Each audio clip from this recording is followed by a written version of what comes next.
मध्य प्रदेश के accountant general की report ने कूनो राष्ट्रीय उद्यान में प्रोजेक्ट चीता के मैनेजमेंट पर चिंता जाहिर की है। ऑडिट रिपोर्ट में कहा गया है कि चीते कूनो मैनेजमेंट प्रोग्राम का हिस्सा नहीं थे। ऑडिट रिपोर्ट में केंद्र और राज्य सरकार के विभागों के बीच समन्वय की कमी यानी आपसी जो तालमेल था उसकी कमी की भी बात उसका उल्लेख किया गया है। रिपोर्ट से ये बात भी पता चली है कि अफ्रीका से चीतों के आने के बावजूद 2020 से 2030 के लिए पार्क की मैनेजमेंट प्रोग्राम में चीता के लिए कोई उल्लेख नहीं है।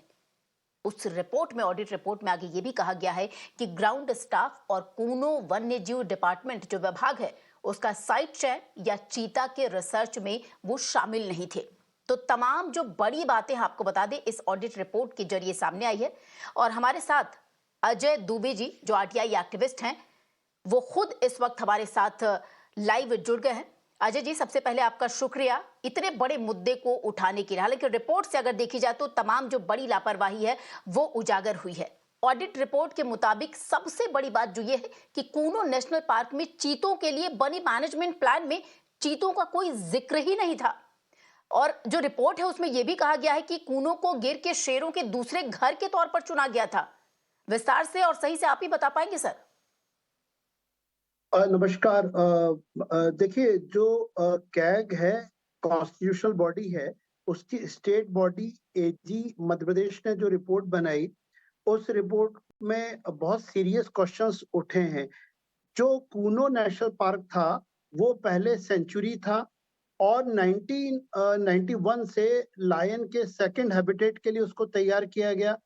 करीब 29 विलेजेस वहां के लोकल ट्राइब्स के खाली करवाए गए कि उस सेंचुरी में लायन आएंगे, क्योंकि लायन आज पूरे एशियाटिक लायन केवल गुजरात में है।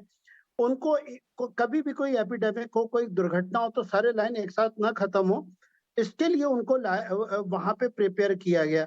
करोड़ों रुपए खर्च हुए।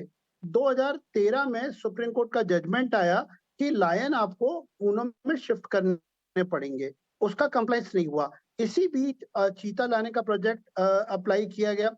इस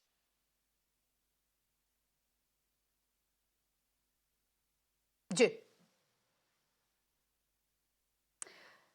तो इस ऑडिट रिपोर्ट में तमाम बड़ी बातें सामने रखी गई हैं। किस तरीके से जो राज्य सरकार है और केंद्र सरकार है उसके बीच समन्वय की कमी दिखी है। एक बार फिर से हमारे साथ मेहमान जुड़ गए हैं। जी सर, आप अपनी बात आगे जारी रखिए। देखिए, कूनो नेशनल पार्क का जो वर्किंग प्लान है, जिसमें कि आने वाले कई सालों तक हर नेशनल पार्क टाइगर रिजर्व के वर्किंग प्लान बनते हैं, उनमें फ्यूचर की स्ट्रेटेजी तय होती है। तो कूनो में चीते का कोई भी प्लेस नहीं था, केवल वो लायन का था। एजी रिपोर्ट ये कहती है कि लायन रीइंट्रोडक्शन के लिए एमपी ने यहाँ पे कोशिश नहीं करी। एमपी गवर्नमेंट पे सीरियस आरोप है।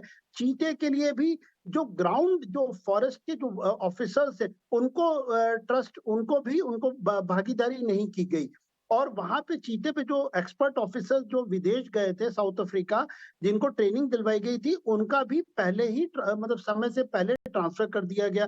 वहां पर जो मिनरल्स जो माइनर मिनरल्स होते हैं, कंस्ट्रक्शन का काम हुआ, वो उसकी भी गवर्नमेंट ने रॉयल्टी नहीं दी। फॉरेस्ट डिपार्टमेंट यदि कूनो नेशनल पार्क के अंदर से ही मिनरल्स जो रेत और ये सब चीजें उपयोग कर रहा है तो ये इलीगल होता है, क्योंकि वहां पर हम माइनिंग नहीं कर सकते हैं।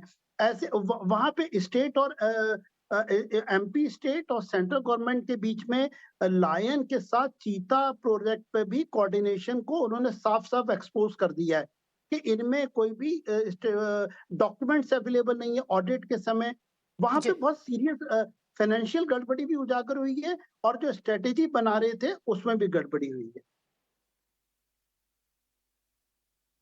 जी, आपसे आखिरी सवाल मैं ये जानना चाहूंगी अजय जी, जिस तरीके से देखिए चीतों की डेथ भी हुई है, मौत भी हुई है, तो क्या आप इसे मान रहे हैं कि जो पूरा वातावरण है, पर्यावरण है, शायद वो जो चीता जिन्हें लाया गया था उनके लिए वो बेहतर नहीं था?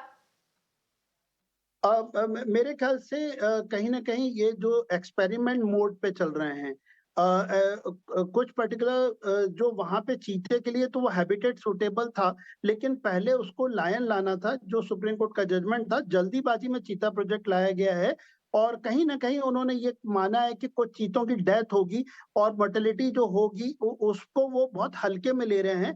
अभी भी इनके पास टाइम है कि ये इनके एक्सपर्ट्स ग्राउंड रियलिटी को समझें और एक ऑफिसर्स में खुद में कोऑर्डिनेशन नहीं है।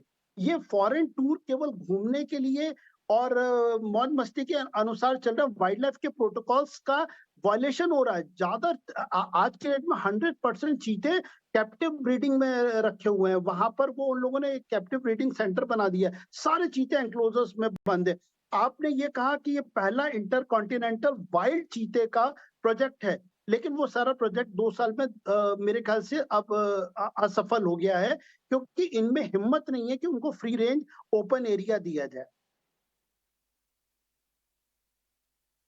जी, बिल्कुल। अजय दुबे जी, आपका बहुत-बहुत शुक्रिया हमारे साथ जुड़ने के लिए और पूरी बात जो है वो गंभीरता से सिलसिलेवार तरीके से रखने के लिए। तो बहरहाल आपको बता दें, ऑडिट रिपोर्ट में तमाम तरीके की जो खामियाँ आई हैं वो सामने उजागर हुई हैं और हमारे साथ जुड़े थे आरटीआई एक्टिविस्ट